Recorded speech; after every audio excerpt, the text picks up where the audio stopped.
What's going on, everybody? James here from Artofficial Entertainment, and today I'm going to be showing you how to be able to get the drop action set up inside of the Dynamic Parkour Tray System version 3. So let's go ahead and dive in.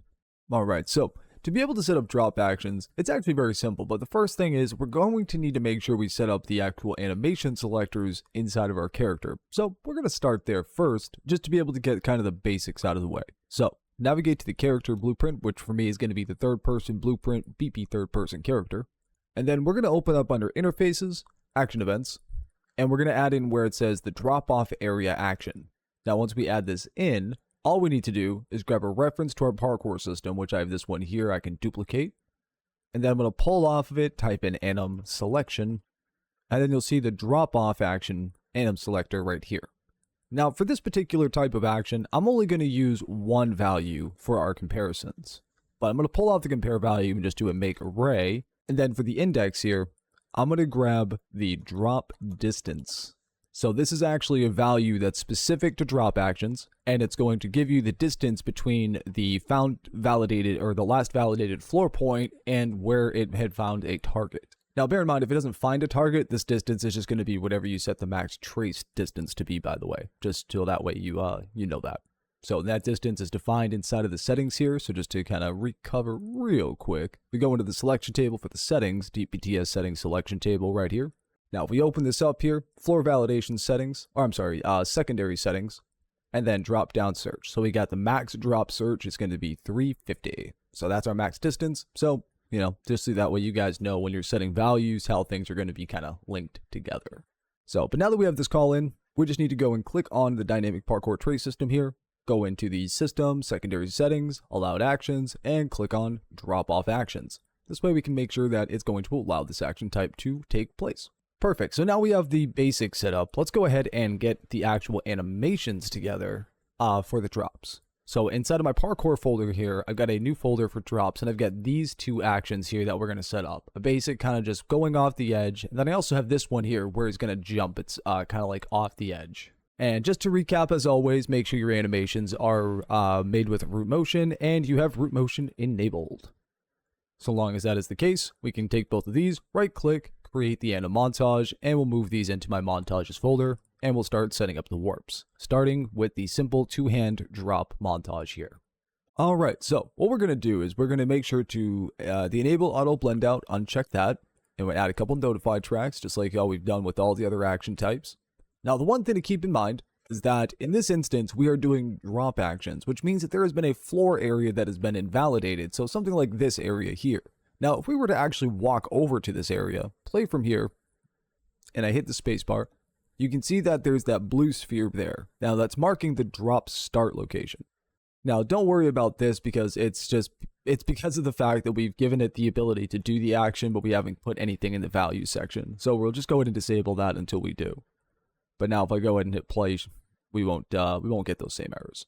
So you can see we get the same sphere, no errors. But that's going to be the drop off area. So unlike with other actions where we're going to use the height or the length or other places, we're just going to use the drop start in this instance.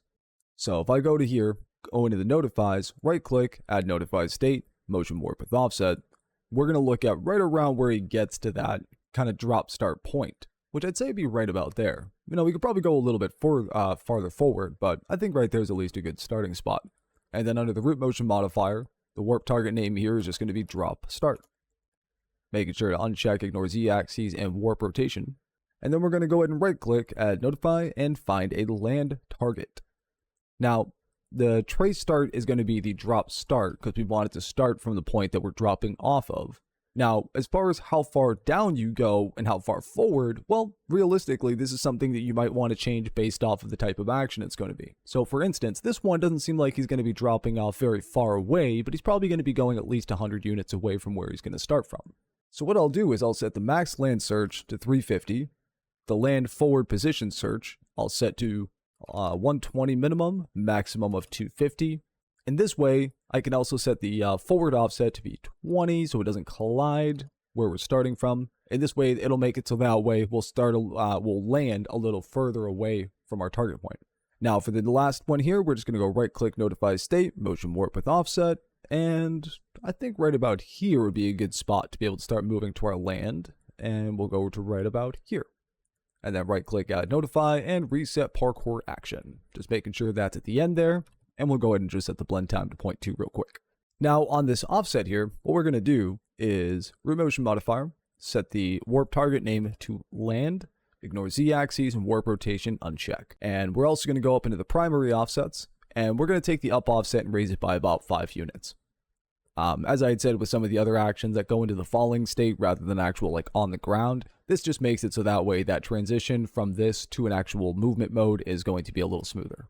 So once we save that, we can go ahead over to the jump drop here, which is basically we're going to do the exact same thing, but the only difference is we're actually not going to do anything here.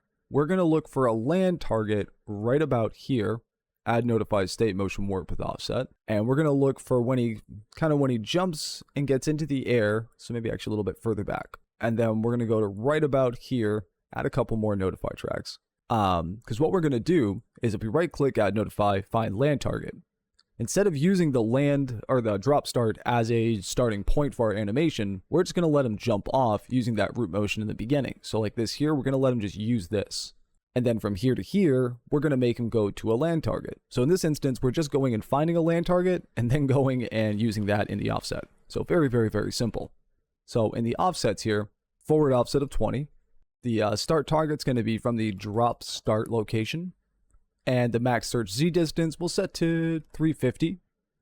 The land forward we'll set to 120 to 250. And I'm just kind of setting numbers. I don't really have any specific reason why I'm setting those specific values. It's just something that feels right.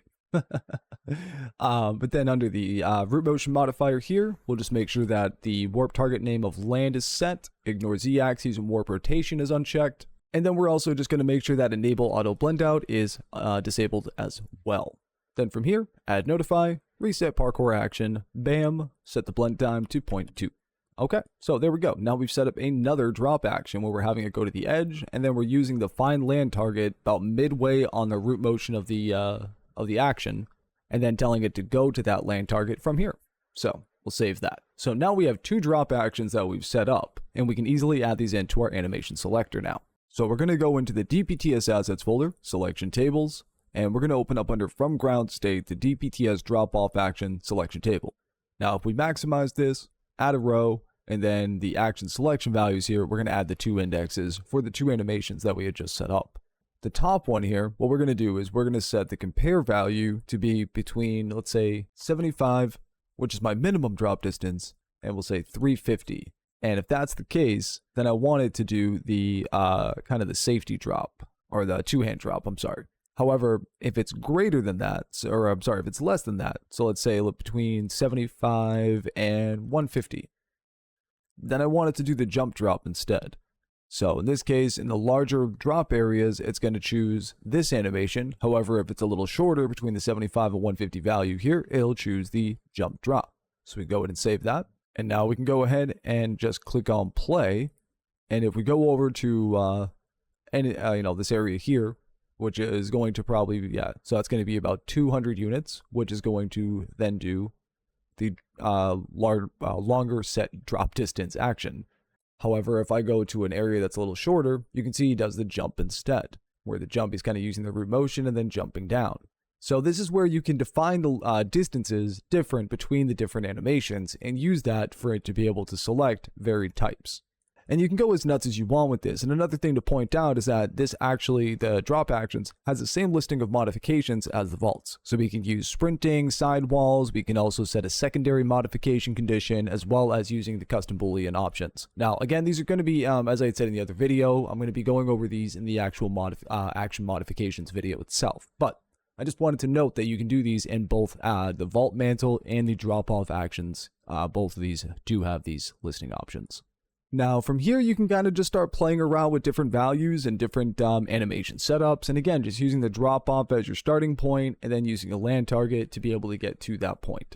But that's really all it is when it comes down to setting up the drop actions though. You know, we use the drop start, landing to be able to get us to a target point. And you can always use the retiming options to be able to retime certain farther landing distances as well. So there's a lot of different ways that you can modify the actions, and we're going to cover even more of the modification stuff inside of the next video. because we have a lot of different things that we can do. So that video, I will say, might be a little bit longer, but as I'm doing here, I'm going to do it with all the chapters and stuff to make sure that it's easy to navigate. So that's going to close it out for this video, guys. If you have any questions, concerns, comments, issues, feel free to hit me up in Discord or in the comments, but I will say Discord's definitely the best place. Links for, animations used, Discord, all that stuff is going to be in the description there. So if you guys need any of that information, it's all down in the bottom. And I hope to see you guys in the next video, but until then, stay tuned, and as always, stay animated.